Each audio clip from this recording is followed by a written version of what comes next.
On a previous episode, we went all in depth about boundaries in correlation to self worth. I expressed how self worth is all great, but if you don't set specific boundaries, people will not value your self worth as much as you value it yourself. In this episode, we're going to talk about boundaries again, but this time we're going to talk about the top 5 boundaries you should always implement, no matter what. This is to ensure that you have good mental health, that you keep your energy high, and that you continue to maintain control over your emotions. This is to make sure that mind, body, and soul stays intact no matter who you encounter. Let's talk about it.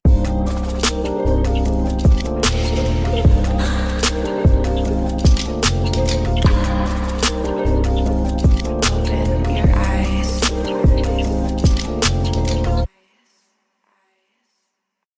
But before we jump right into it, if you're new to my channel, hi, welcome. And if you've been here before, welcome back. My name is Love Spell, the Queen with the Pen. And on this channel, I upload videos that go into various subjects like shadow work, how to change your vibrational energy, and how to set goals for yourself so you can be a better person moving into your life. If this seems like something that you're interested in, you make sure you hit that like button, smash that subscribe button, and ring that bell. We about to stir up this pot. Y'all ready or not? Okay, so before we can get into the 5 boundaries that you must have implemented in your life, we have to start by explaining the 5 types of boundaries that most people pull all of their information from in order to create the smaller boundaries that they want to have in their life. Basically, there's like 5 categories that boundaries are pulled from. They are emotional, mental, physical, sexual, and spiritual. So everyone sets their own boundaries, and they set the value of which these boundaries are in their lives. Some people's boundaries are a little more malleable in certain categories, and that is directly based on how those boundaries encountered resistance. Resistance being other people. For example, direct trauma, violence, abandonment, betrayal. These type of actions or encountered with a boundary can render a boundary non-existent. Meanwhile, things like manipulation, hostility, being ridiculed, fear, those type of things can actually create rigid boundaries that cause a person to put up such a high wall to their estate. A lot of times people don't even recognize that they have a lack of boundary until it is crossed by someone. Until they actually have a traumatic response to someone's actions and therefore are now feeling pain or heartache in a situation they didn't know they needed to protect themselves from. When I say that a boundary is malleable, it is also because depending on your relationship with certain people, you may allow one person to press or lean into your boundary more than another person would. What would be considered a small offense for one person may be a deal breaker for another on the same exact boundary.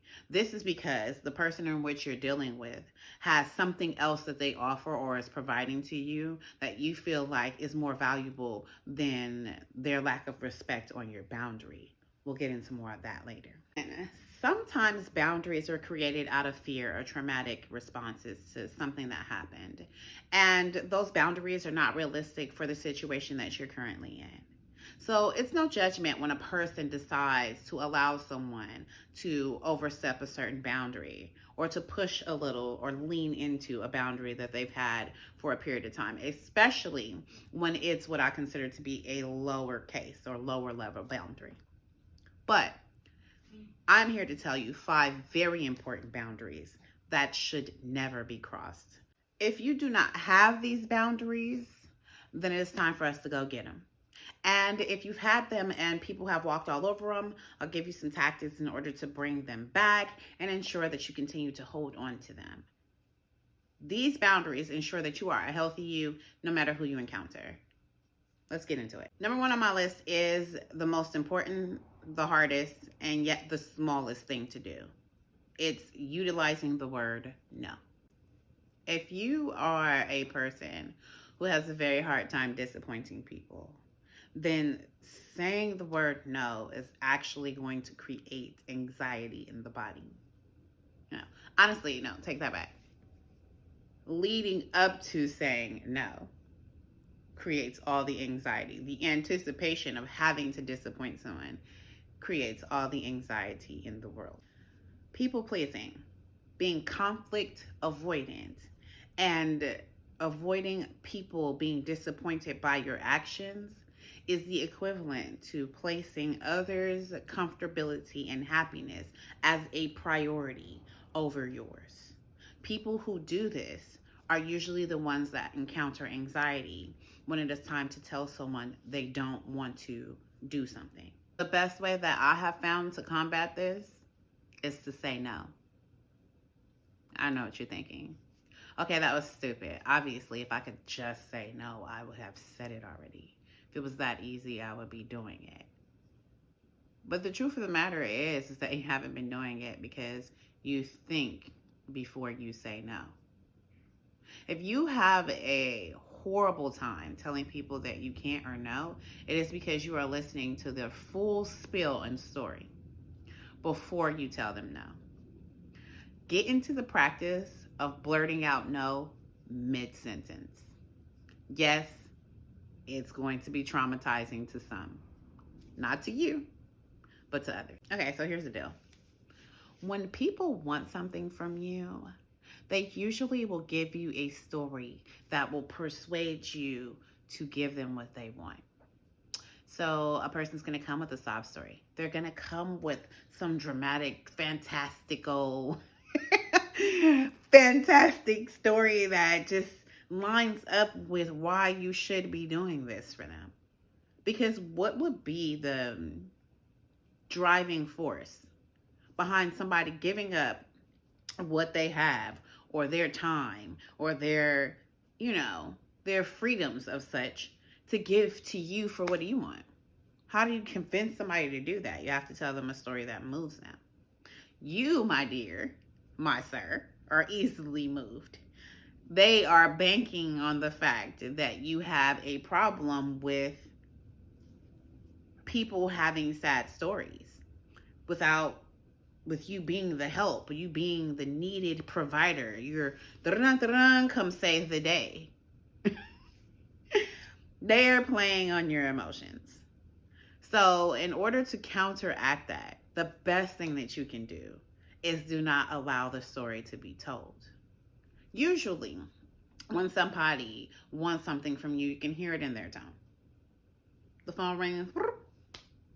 Hello, hey, how you doing? I'm good, how are you? Yeah, I was wondering if you could let me borrow $20. Before the story, I don't have $20, honey. No. Don't listen to the story. It doesn't matter the story. It doesn't matter the reason. If you can't, you can't. And you should not feel guilty for that. Hold on, though. Don't stop there.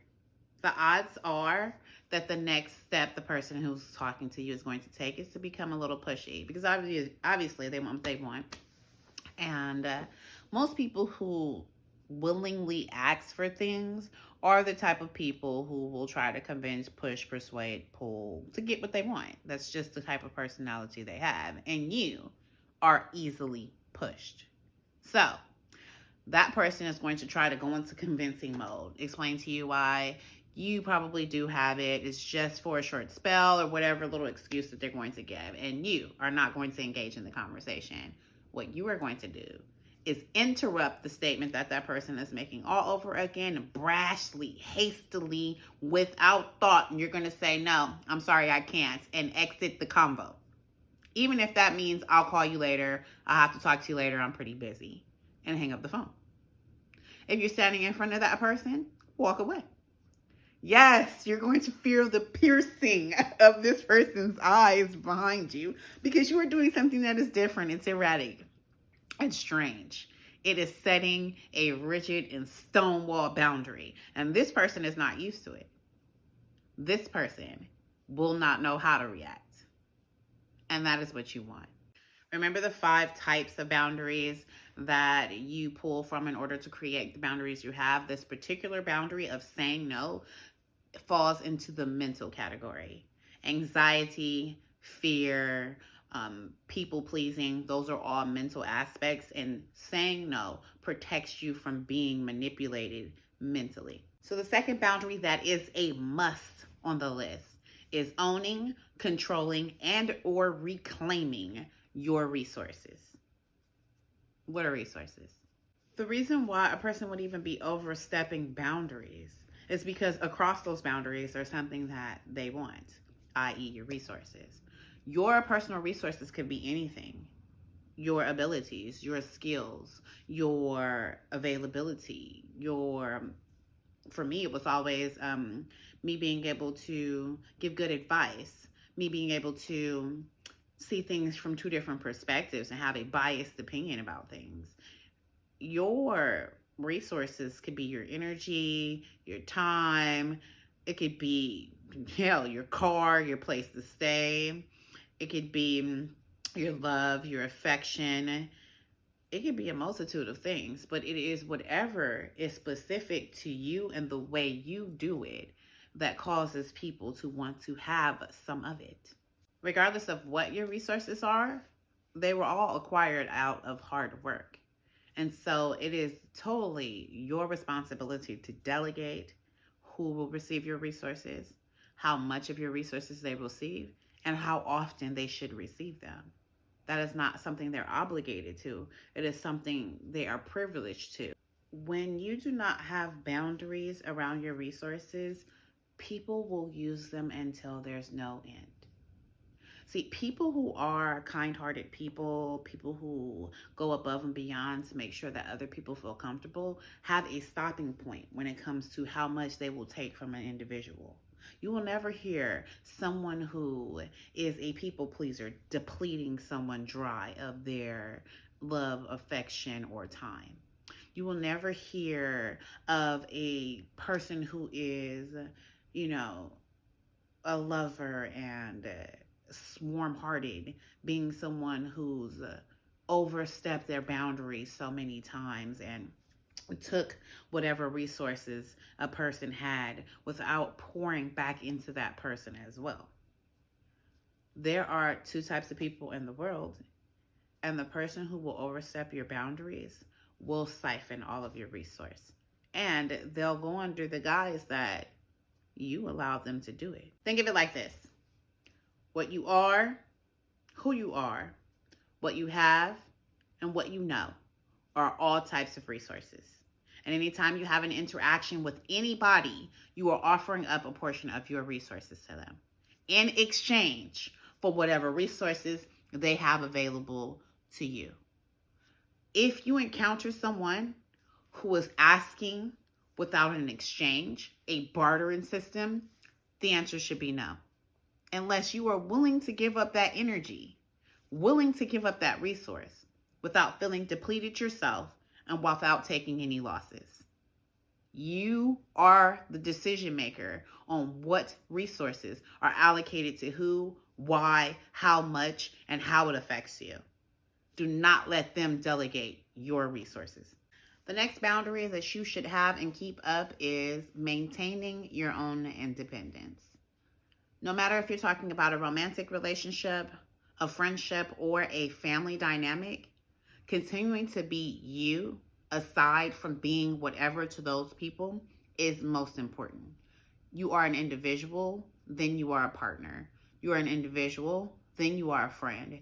You are an individual, then you are a daughter, a son, a cousin, an aunt. If you keep these lines solid and black, you are going to keep a boundary that will allow for people to step aside when you are making decisions for you. Maintaining independence in a relationship looks like continuing to have your routine regardless of the relationship that you're in. So if you go to the gym 5 days a week, you continue to go to the gym 5 days a week because that was the relationship you had with yourself before you encountered this person. If you have a specific hobby that you enjoy, and whatever time you go out and you do that hobby, then you need to maintain that as an individual, because that is something that you did particularly for yourself. Allowing for a person to step into your life and start to change all of the things that you do in order to fit their dynamic is you stopping yourself, or allowing yourself to be stopped from being an individual and being placed into a couple type of situation where the leader, or the person of most importance, is the person who is doing all the things that they enjoy for themselves, and you being the tag along. If a partner is taking up all of your time, all of your free time, and you do not get any personal things done for yourself without having to drag that partner along, you are now allowing for this partner to overstep a boundary. So here's what happens when, or if that situation breaks up or you guys have issues. One, you possibly could be creating a trauma bond, or you're creating a codependent relationship at the least.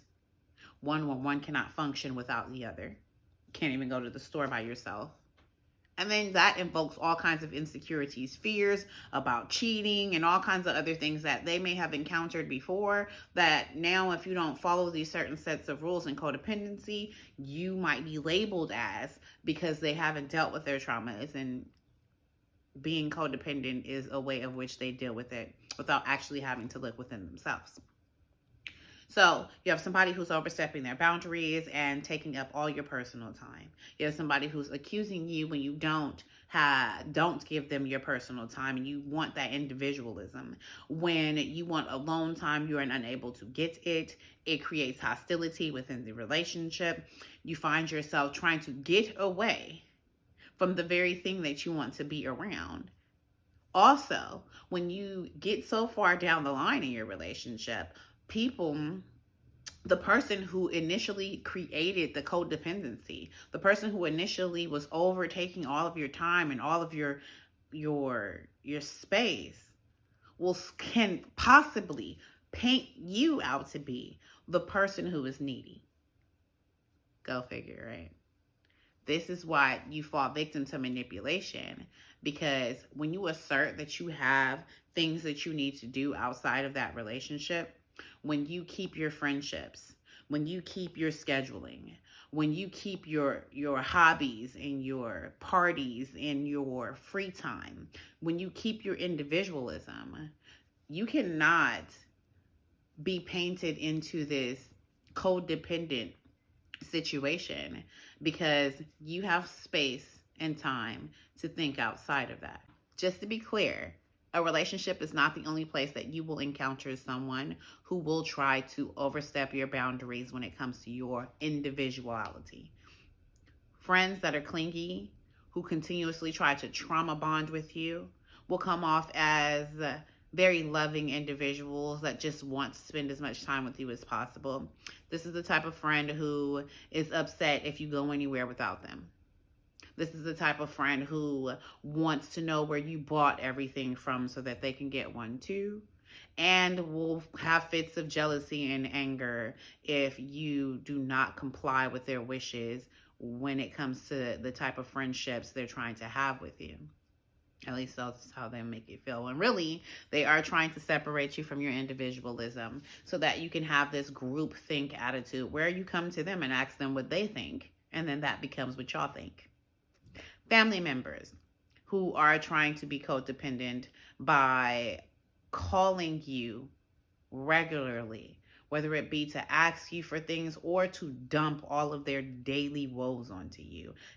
It's a type of energy vampiring that goes on quite often in families. This is a family member who has so much to tell you all the time. Everything's an emergency and you need to pick up the phone right now. This is the type of person who will try to guilt you into why you didn't answer the phone while you were at work, or why you didn't answer the phone while you were, taking your bubble bath, and you should have called right back when you got done. That type of family member is also the type of person who is trying to strip you of your individuality, In essence, what it really means when you say strip of individuality is that boundary. You say, this is me time. I'm taking this time to myself. I am doing this for myself. They're trying to get you to stop doing that. Because when you put up a wall for your own space, that gives you time to think, that gives you time to relax, and it is not being manipulated. Next boundary is kind of funny because it's not a boundary, but it is to assert your boundaries, especially in group settings or when you're dealing with someone who is aggressive and challenging your boundaries. Here's a scenario. You are someone who does not smoke, and you have friends in your car, you're a driver, and maybe you guys are going to some kind of function or something like that, right? And this person, they're your friend. They're pretty aggressive and they often want things their way. This person is a smoker and decides they're going to light a cigarette in your car. You've already told them before not to smoke in your car. And it seems like they're pressing the line. They're pushing your boundaries.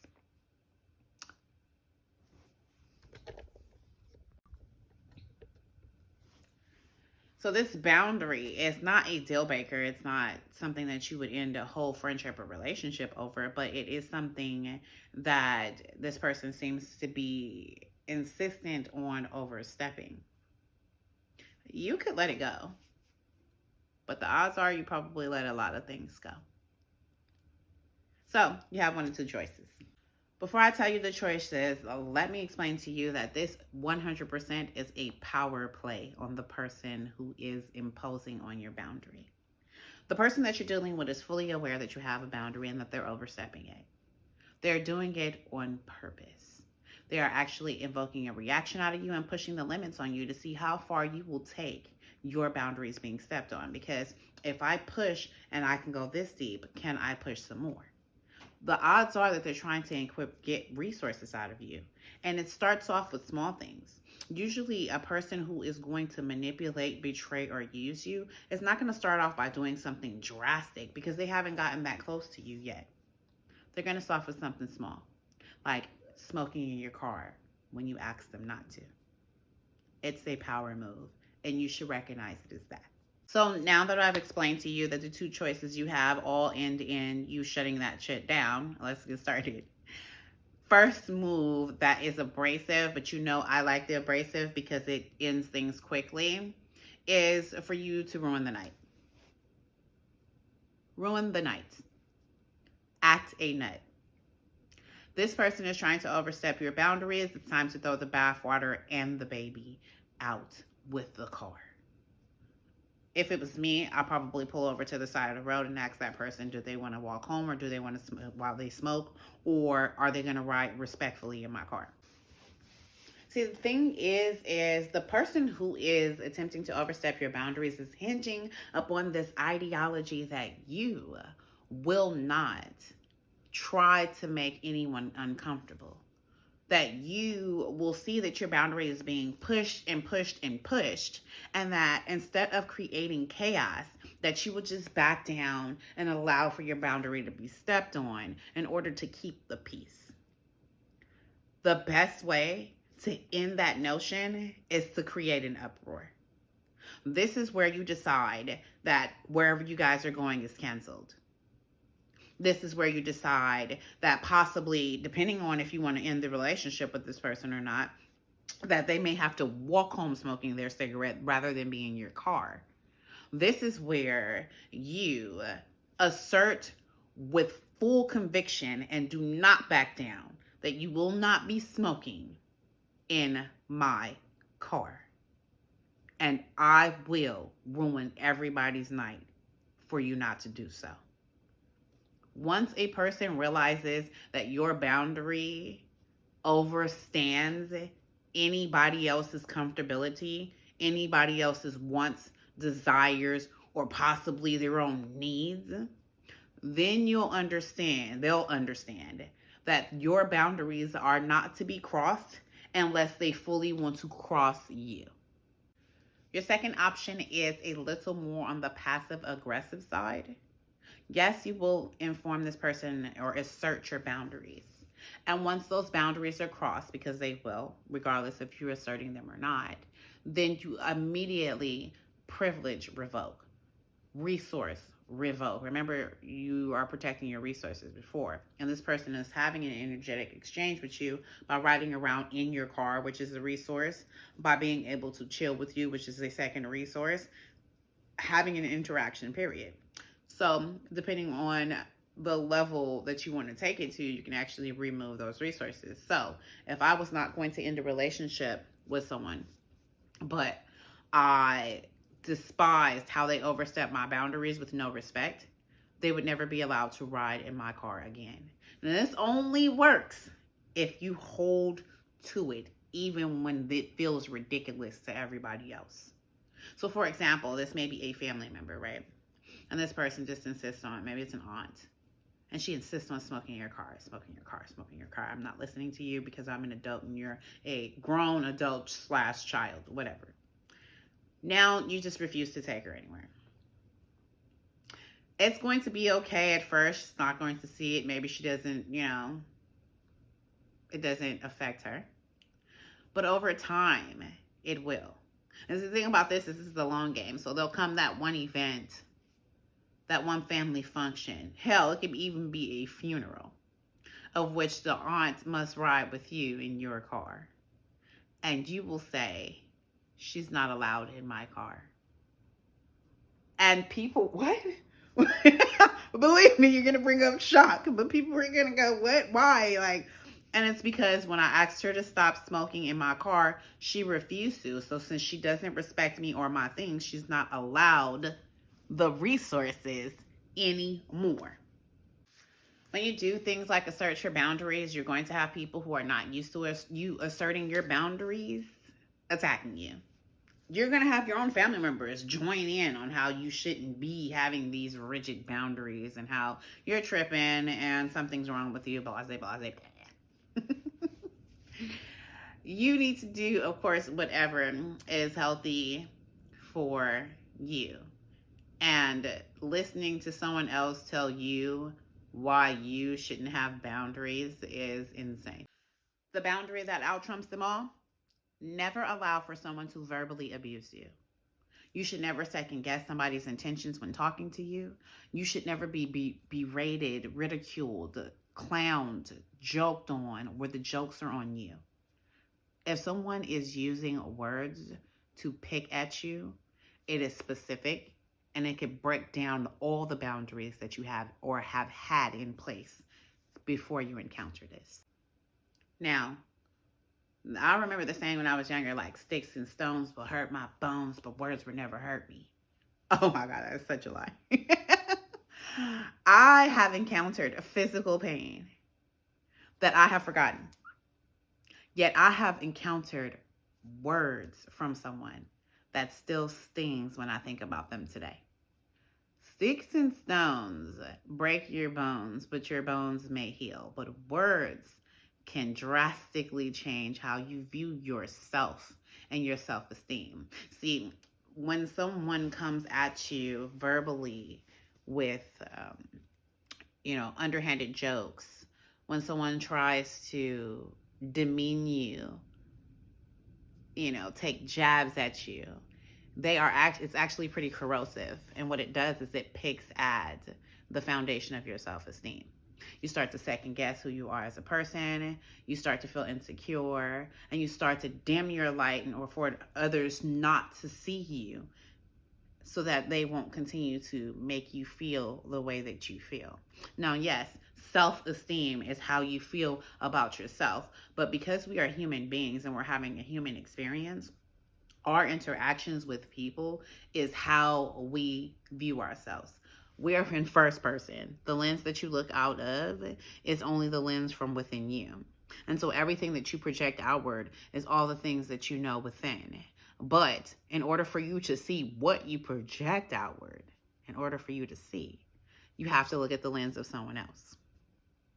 The problem is with people who disrespect you or abuse you verbally, is they actually skew the lens of how you feel others are viewing you based off of their words.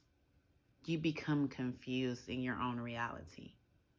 And when that happens, all boundaries fall to the wayside because you don't know what's real or what's fake.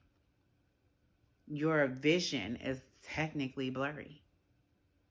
Verbal abuse starts off as something so light, airy, and fun. It's a joke that's a little underhanded and stings a bit. And then that person will brush it off like, "Oh, I was just joking. It wasn't that serious. I didn't mean it in that way." Might even apologize for it. But they will press on for another joke that's just a little bit more of a punch. It's someone making statements about your appearance or what you thought about something and making it seem like you were wrong or you're unintelligent or did you really think that was going to work? Having you question your own capabilities. The thing about words is that they linger. Telling someone that they look fucking hideous lingers.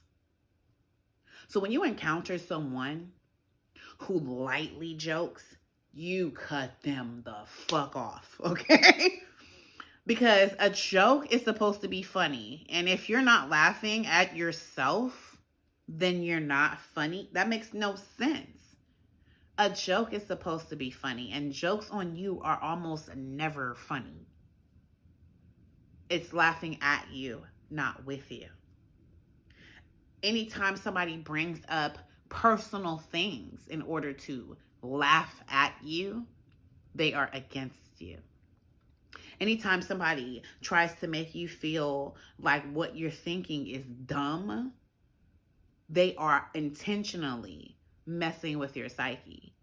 A person who cares about you is going to do their best to try to make sure that they don't hurt you, that the words that they say to you are uplifting rather than lowering, and that they ensure in you that you are still a great person regardless of what you did that was wrong or didn't make any sense. A person who is going out of their way to make sure that you feel inferior, unintelligent, unattractive is somebody who is very much picking at the foundation of your self-esteem so that all the things that you hold dear will fall by the wayside while you are in confusion and doubt. There is no room for a person in your life that verbally abuses you. And the only way to set a boundary with them is to cut them out. Abuse is cancer, and you cut it out. It is utterly impossible in your lifetime for you to encounter people that won't try to have a go at the boundaries that you put up. The thing is not to create boundaries in order for people to have obstacles to you. It's to create boundaries in order for people to know how they're supposed to interact with you in this exchange that you're willing to go about having. The best advice that I can give you is just to learn how to say no. Make sure that you control your resources and how you interact with people. Hold on to your own self-identity no matter the relationship that you're in. Keep your boundaries solid and assert them even if you have to make people uncomfortable. And most of all, never allow anyone to verbally abuse you or use their words to chip at your self-esteem. If you do these things, I can't guarantee that you won't encounter people who try to manipulate you or try to betray you. But you will surely come out victorious because they will not succeed at breaking you down. Now, you've been listening to me long enough. Bye for now.